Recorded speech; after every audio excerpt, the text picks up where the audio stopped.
Sentence correction के सवाल कितने जरूरी होते हैं ये तो हम सब जानते हैं, पर कभी-कभी ये मुश्किल भी लगते हैं, है ना? तो चलिए आज कुछ ऐसी सिंपल सी ट्रिक्स सीखते हैं जिनसे ये सवाल चुटकियों में हल हो जाएंगे। अक्सर लगता है ना कि सेंटेंस में गलती ढूंढना, अरे यार ये सबसे मुश्किल काम है। अगर ऐसा लगता है तो टेंशन की कोई बात नहीं है।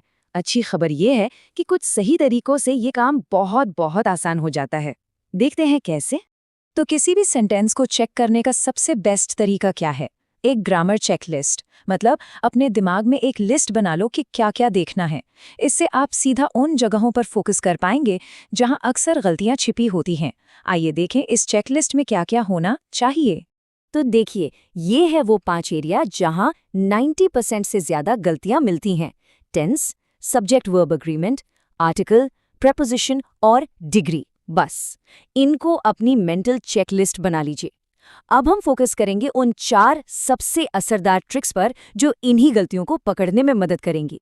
ठीक है, तो अब सीधे आते हैं उन 4 गोल्डन ट्रिक्स पर। ये वो ट्रिक्स हैं जो एग्जाम में ना सिर्फ टाइम बचाएंगी बल्कि मार्क्स भी पक्के कराएंगी। पहली ट्रिक तो समझिए, एक ऑटोमेटिक सिग्नल है। जैसे ही किसी भी सेंटेंस में येस्टरडे शब्द दिखे, बस समझ जाइए कि वर्ब हमेशा पास्ट टेंस में ही होगा। ये एक ऐसा सॉलिड नियम है जिसका कोई एक्सेप्शन नहीं है। जैसे अगर कोई कहता है आई गो येस्टरडे, तो ये ग्रामर के हिसाब से बिल्कुल गलत है। क्यों? क्योंकि गो तो प्रेजेंट टेंस है। येस्टरडे के साथ तो हमेशा पास्ट टेंस वाला वर्ब वेंट ही आएगा। तो सही वाक्य क्या हुआ? I went yesterday. सिंपल। अब आते हैं दूसरी ट्रिक पर। यह है सब्जेक्ट वर्ब अग्रीमेंट के बारे में। नियम बहुत सीधा सा है। अगर सब्जेक्ट सिंगुलर है, मतलब एक वचन, तो उसका वर्ब भी सिंगुलर ही होगा। जैसे मान लीजिए शी एक सिंगुलर सब्जेक्ट है ना? तो शी हैव अ पेन कहना गलत होगा। सिंगुलर सब्जेक्ट के साथ सिंगुलर वर्ब हैज आता है, तो सही सेंटेंस है शी हैज अ पेन। अब ये एक ऐसी गलती है जो बहुत बहुत कॉमन है, लोग अक्सर कर देते हैं। रूल सिंपल है, एक ही चीज की तुलना के लिए 2 कंपैरेटिव वर्ड्स एक साथ कभी यूज नहीं करने हैं। जैसे मोर और ईआर वाले एडजेक्टिव को एक साथ मिला देना। जैसे मोर बेटर कहना, ये पूरी तरह से गलत है। क्यों? भाई बेटर शब्द तो पहले से ही गुड का कंपैरेटिव फॉर्म है, उसे मोर की जरूरत ही नहीं है, तो सिर्फ बेटर कहना ही सही है। एकदम क्लियर।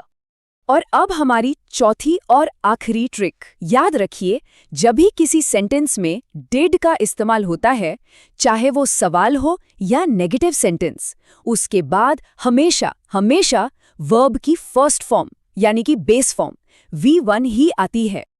चलिए इस नियम को यहां लगाकर देखते हैं। Did you went there? इसमें डिड के साथ वर्ब की सेकेंड फॉर्म वेंट लगी है, जो कि गलत है। डिड के साथ हमेशा वर्ब की फर्स्ट फॉर्म आएगी, यानी गो। तो सही सवाल होगा did you go there? Okay, तो थ्योरी तो हो गई, अब टाइम है प्रैक्टिस का। देखते हैं जो सीखा है वो कितना समझ आया। चलिए कुछ सवालों के जवाब देने की कोशिश करते हैं। तैयार? पहला सवाल ये रहा। वाक्य है शी डोंट लाइक टी। क्या लगता है इसमें क्या सुधार होना चाहिए? सोचिए जरा। तो इसका सही जवाब है बी, डजंट। क्यों? क्योंकि शी एक सिंगुलर सब्जेक्ट है और उसके साथ सिंगुलर वर्ब डजंट लगता है, डोंट नहीं। ये थी हमारी ट्रिक नंबर 2, याद है ना? Subject verb agreement. चलिए अगला सवाल। He did not went to school. यहाँ वेंट की जगह क्या आना चाहिए? सोचिए। एकदम सही जवाब है ए, गो। जैसा कि हमारी ट्रिक नंबर 4 में था, डिड के बाद हमेशा वर्ब की फर्स्ट फॉर्म आती है, सिंपल। सवाल number 3, they was playing cricket. सोचिए, यहाँ वॉज सही है या कुछ और आएगा? इसका सही जवाब है ए, व।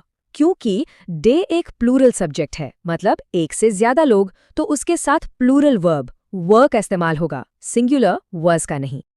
ओके, अब ये सवाल थोड़ा सा ट्रिकी हो सकता है, ध्यान से देखिए। She is more beautiful than her sister. क्या लगता है इस वाक्य में कोई सुधार की जरूरत है या ये पहले से ही सही है? और इसका जवाब है सी, नो करेक्शन। जी हाँ, ये वाक्य बिल्कुल सही है।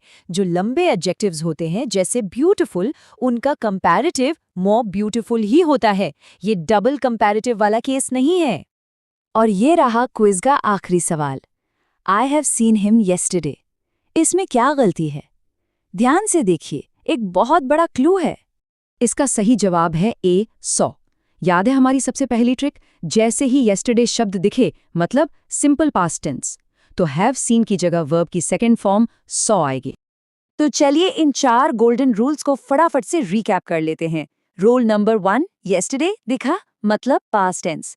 रूल नंबर 2, सिंगुलर सब्जेक्ट तो singular verb. Rule number 3, double comparatives को कहें बाय बाय।